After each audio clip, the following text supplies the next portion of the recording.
Subscribe कीजिए शब्द सम्राट news channel को और बेल आइकन को भी दबाइए लेटेस्ट न्यूज सबसे पहले देखने के लिए।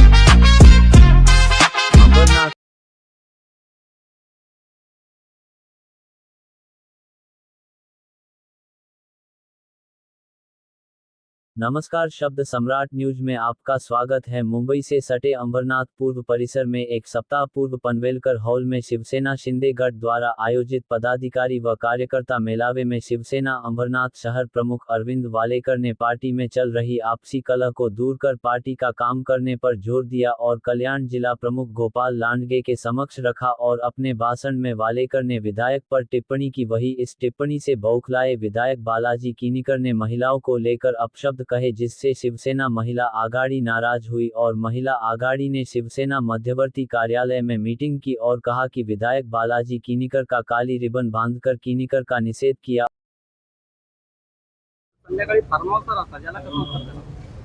मी काय तुमच्यासारखे कार्यकर्त्यांच्या बायका गावी पाठवून कार्यकर्त्यांच्या बायकांबरोबर मी काय मीटिंग घेतो का? और कहा कि अगर विधायक जाहिर माफी नहीं मांगेंगे तो हम विधायक बालाजी किनीकर के घर के बाहर आंदोलन करेंगे। वही इसको लेकर राजनीति घमासान शुरू हो गया है और अंबरनाथ शिवसेना दो गुटों में बंट गई। एक गुट अंबरनाथ शहर प्रमुख अरविंद वालेकर का तो दूसरा गुट अंबरनाथ विधायक बालाजी किनीकर का है। आम्हाला हे कळत नाहीये, आमदार नेहमीच महिलांचा अपमान का करतात। आज झालं उद्या झालं, परंतु हा अपमान आम्ही कधीही सहन करून घेऊ शकत नाही। प्रत्येक वेळेस महिलांचा अपमान करून त्यांना काय साध्य करायचं हे आम्हाला कळत नाही। आजपर्यंत 3 लाख मतदान त्यांना मिळालं। त्यांच्या घरातली कोण व्यक्ती त्यांच्याबरोबर होती मतदान करायला? प्रत्येक महिला रस्त्यावरून घरामध्ये, घरातून लोकांच्या किचन मध्ये आणि किचन मधून लोकांच्या मनामध्ये जाऊन अंबरनाथ मध्ये शिवसेना नोंदवून आलेली आहे। हे ते विसरून गेलेले आहेत का? आज त्यांच्या घरामध्ये ते स्वतः निवडून आलेले आहेत, हे फक्त आणि फक्त शिवसैनिकांमुळे, महिलांमुळे। कार्यकर्ता हा सर्वात मोठा पद असतो आणि ह्या कार्यकर्त्यांबद्दल यांनी जे काही वाक्य केलेले आहेत ते त्यांना काही समजत नाहीयेत का? आम्ही या सगळ्या गोष्टीचा निषेध करतो। त्याचबरोबर त्यांच्यावर आम्ही विनयभंगाचा गुन्हा दाखल करणार आहोत।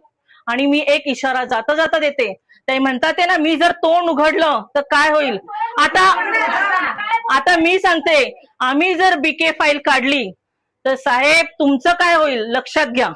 तुम्ही जो काही एअरपोर्टला केला होता, एअर होस्टेसचा जो गैरवर्तन त्यांच्यासोबत केलं होतं, त्या बाबतीमध्ये तर शंका होती की ते नक्की तुम्हीच होतात का? पण जे आता तुम्ही तुमच्या तोंडाने बोलून आम्हाला दिसते, तुमचे जे बाईट्स आम्ही पाहतो त्याच्यामध्ये आम्हाला संताप व्यक्त होतोय आणि ह्याचं आम्ही आंदोलनात स्वरूप करणार आहोत आणि तुमच्या डायरेक्ट घराच्या बाहेर येऊन बसणार आहोत। कारण की प्रत्येक महिला कार्यकर्ता ही नुसती कार्यकर्त्याने, प्रत्येकाची बायको, मुलगी, आई, प्रत्येकाचा दर्जा एक वेगळाही आहे। कार्यकर्त्याचा दर्जा असला तरी पण तो अण्णांमुळे आम्ही आज इथे टिकून आहोत। आम्ही त्यांच्या लेकी आहोत। या प्रत्येक लेकीचा अपमान आम्ही सहन केला नाहीये आणि करणारही नाहीये आणि ह्याच्या पुढे आम्ही आंदोलनाचीच भूमिका घेणार आहोत। महिला कार्यकर्त्यांबद्दल असं अपमानास्पद ते बोलतायत, हे कुठलीही लाडकी बहीण शिंदे साहेबांची खपवून घेणार नाही।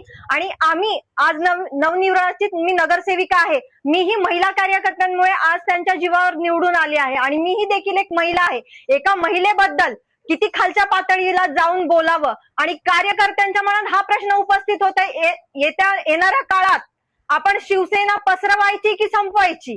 कारण प्रत्येक महिला ही घराघरात पोहोचते, प्रत्येक रस्त्यावर उतरून शिवसेनेचं काम करते आणि त्याच महिलेवर आज कुठेतरी प्रश्न निर्माण होतोय आणि तीही जबाबदार व्यक्ती प्रश्न उपस्थित करते। तर मला हेच सांगायचंय की हे कुठेतरी थांबलं पाहिजे आणि शिंदे साहेबांनी यावरती लक्ष घालून हा सगळा जो प्रकार आहे तो लवकरात